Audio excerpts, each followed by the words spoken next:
ఏకంగా సిబిఐ తన charge sheet వేసిన నేపథ్యంలో ఎన్డీడీబీ ఎన్డీఆర్ఐ రెండు కూడా ల్యాబ్ సర్టిఫికెట్లు ఎటువంటి గొడ్డు మాంసము, ఎటువంటి కొవ్వు, ఎటువంటి జంతువుల కొవ్వు, ఎటువంటి మాంసము, ఎటువంటిది లేదు అని చెప్పి ఇచ్చిన సర్టిఫికెట్లు ఒకవైపున ఇస్తే,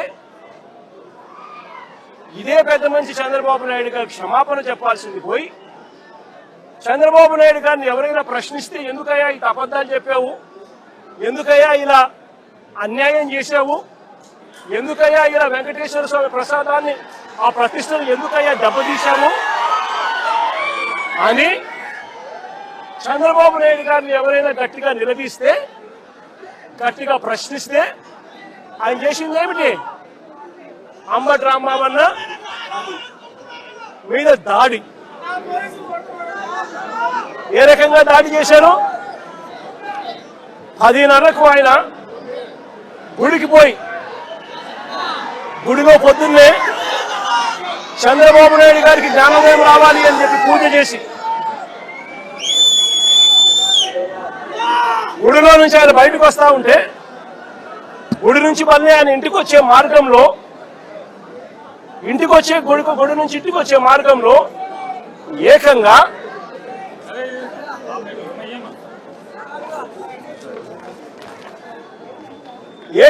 గుడి నుంచి తాను ఇంటికి వచ్చే మార్గంలో ఈ మాదిరిగా కట్టెలు పట్టుకొని పోలీసులను పెట్టుకొని పోలీసుల సమక్షంలో ఈ మాదిరిగా అడ్డగించాలని చెప్పి, రాంబాబుని అడ్డగించాలని చెప్పి ఈ మాదిరిగా నడి రోడ్డు మీద పోలీసుల సమక్షంలో పోలీసులను పక్కన పెట్టుకొని కర్రలుగా పట్టుకొని కర్రలతో తెలుగుదేశం పార్టీ వాళ్ళు కారు అడ్డగిస్తే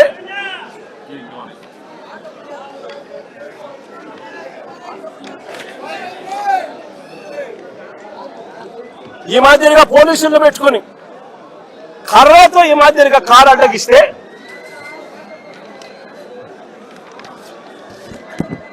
కారులో ఉన్న రాంబాబన్నను కారు అడ్డగిచ్చి కారును బాదుతూ పోలీసుల సమక్షంలోనే అనకూడని మాటలంటూ బూతులు తిడుతూ తన కారు మీద దాడి చేస్తే రాంబాబన్న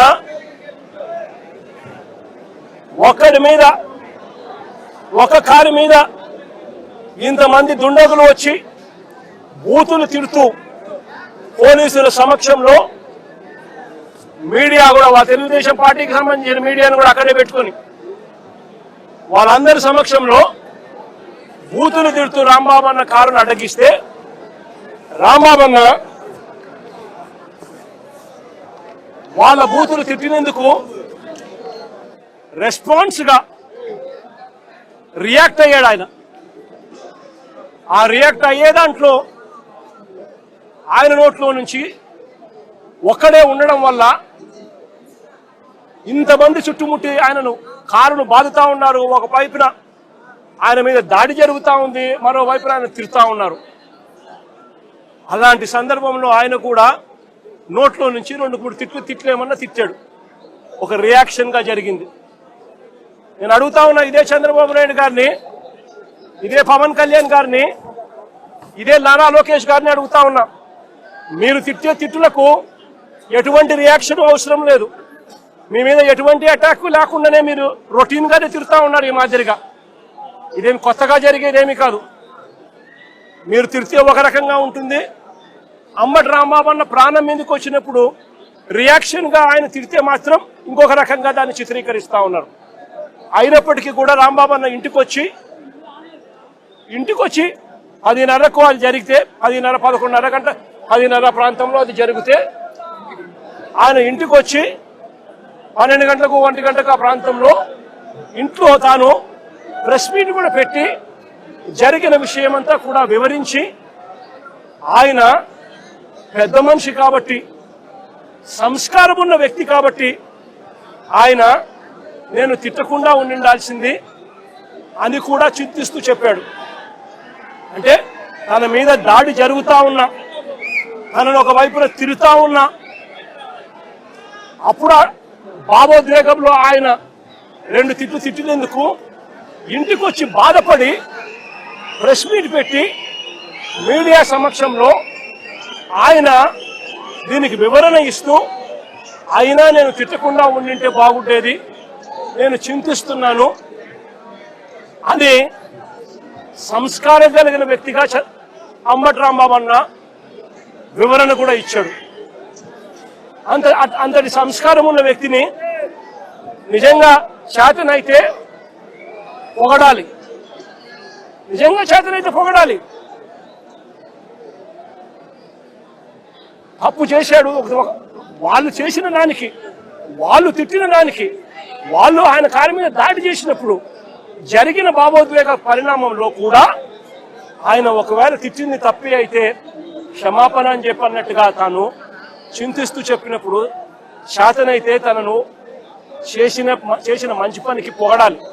కానీ వీళ్ళేం చేశారు, దాన్ని వక్రీకరిస్తూ, దాన్ని ట్విస్ట్ చేస్తూ, ఏకంగా అంబటి రాంబాబును హత్య చేయడానికి,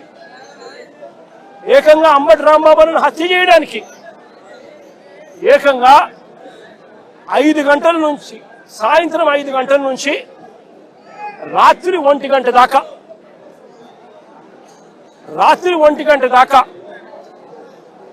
సాయంత్రం 5 గంటల నుంచి రాత్రి 1 గంట దాకా సాక్షాత్తు ఈవిడ ఎమ్మెల్యే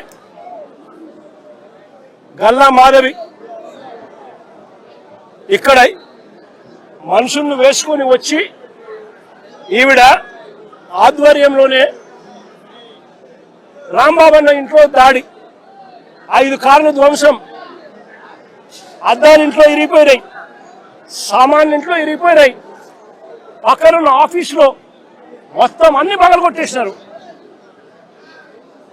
ఇంట్లో ఆడవాళ్ళు ఉన్నారు, ఆడవాళ్ళ ప్రాణాలకు నష్టం జరిగే విధంగా తిడుతూ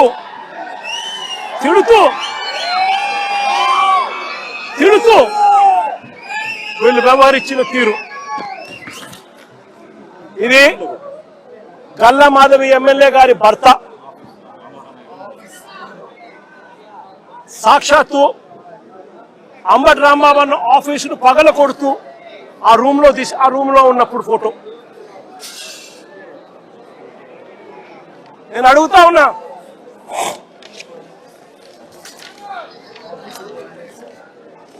అంబటి రాంబాబు అన్న ఆఫీసును కాలుస్తా ఉన్న ఫోటో,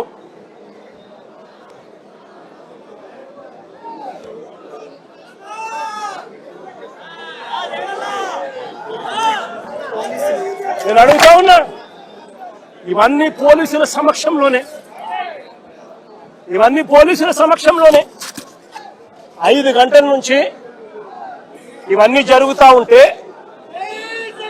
5 గంటల నుంచి రాత్రి 1 గంట దాకా ఇవన్నీ జరుగుతూ ఉంటే పోలీసుల సమక్షంలోనే 5 కార్లు ధ్వంసం చేశారు.